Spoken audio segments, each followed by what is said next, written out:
Hebrews chapter 12, verses 3 and 4. Consider him who endured from sinners such hostility against himself, so that you may not grow weary or faint-hearted. In your struggle against sin, you have not yet resisted to the point of shedding your blood. This is a very encouraging passage that we find in the book of Hebrews, which reminds us of ways that we can employ in our own lives so that we don't give up on the Christian life. Now, this was very, very important back in the day when there were Jewish believers who believed in the Messiah, but were slowly being ostracized by their Jewish communities. This is really difficult to handle. I mean, imagine if you grew up in a certain society, in a certain community, and slowly, because of your belief in Christ, people would start to move you out of their gatherings. They wouldn't associate with you. They wouldn't even help you. And this would have not only affected their own persons, but even their family and friends. And so the book of Hebrews is designed to help us realize that everything about Jesus is far better. You go through chapters 1 all the way to chapter 10 and you see that Jesus is better than angels. He's better than the law. He's better than Moses. Jesus is better than the sacrificial system. And if he's better than all of those things, then there isn't anything that is better.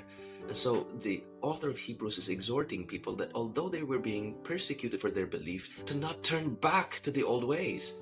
And that's something that we're reminded to do today. When we think about where we came from and where we are going, we understand that Jesus is far better, and we just don't want to let go of Jesus and all that he means for us.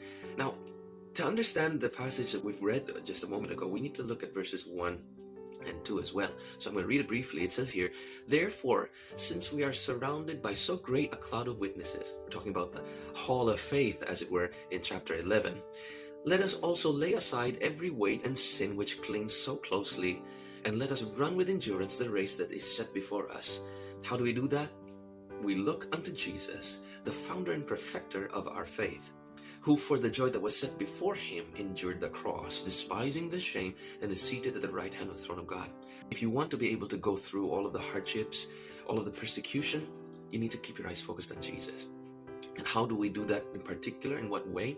Well, you know how sometimes when someone goes through some trials, the easiest way to be thankful to God is when we realize that someone else is actually going through trials far worse than we are. Well, that's what the author tells us to do in verses 3 and 4. He says, "Consider him who endured from sinners such hostility against himself." Jesus Christ, when he was on earth, he endured the hardest of hardships. I mean, you imagine being flogged, a crown of thorns placed on your head, and having the mockery of soldiers, and being beaten, spat at, and hit in the head, all for nothing. In reality, they were all false accusations.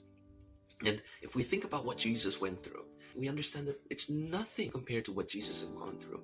And because of that truth, we may not grow weary or faint-hearted about following Jesus.